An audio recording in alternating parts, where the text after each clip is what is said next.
hold the exhalations of relief about the supposed moderation of Donald Trump and the apparent demotion of Steve Bannon, his official strategist.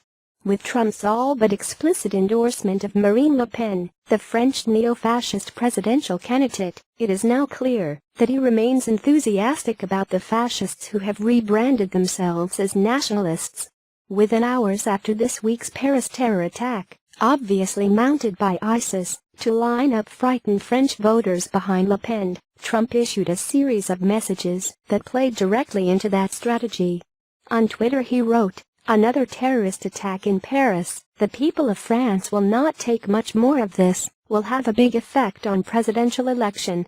Only hours later, the U.S. president, who should avoid endorsing foreign candidates, told the Associated Press that he expected the ISIS attack to bolster Le Pen, since she is strongest on borders, and she's the strongest on what's been going on in France. In this all but explicit endorsement of the leader of France's neo-fascist party, Trump also resumed his role as a political stalking horse for Vladimir Putin. Having received Le Pen in Moscow, where she denounced sanctions and sucked up to Putin, Russia's authoritarian president has mobilized his entire propaganda apparatus behind her. 3 years ago, her party received a $10 million loan from a Moscow-affiliated bank. And now Trump has stepped in to help too. Kremlin's support for the French ultra-rightist is only one instance of a far broader Russian outreach toward fascistic elements across Europe, extending from the neo-Nazi Golden Dawn Party in Greece and the Northern League in Italy to the anti-Semitic nationalist Jobbik Party in Hungary and neo-Nazi gangs in Norway. Sometimes blatant, sometimes secret, and sometimes outsourced to local groups, these provocations may or may not reflect Putin's own ideology. But their purpose is obvious enough to disrupt and disorganize the democratic West, which still dares to criticize Russian human rights abuses and imperial ambitions. So Marine Le Pen, like every neo-fascist politician subsidized by the Kremlin, opposes the Western alliance in all its forms.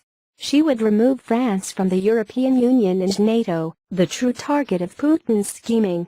Now any normal American administration would regard Putin's promotion of neo-fascist electoral entities in Europe as a danger to U.S. national security interests.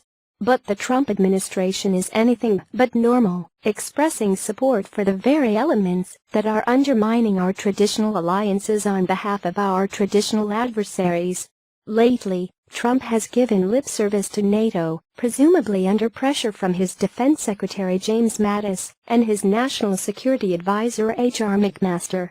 But his blatant boosting of Le Pen proves that his NATO turnaround earlier this year was hollow. Fascist themes have emanated from Trump and his circle almost from the beginning of his presidential campaign. His chief strategist, Bannon, seems drawn to fascist ideologues such as the late Julius Evola and Putin's philosopher Alexander Dugin, who has cemented Russian ties with Golden Dawn and declared that American liberalism, i.e., democracy, must be destroyed.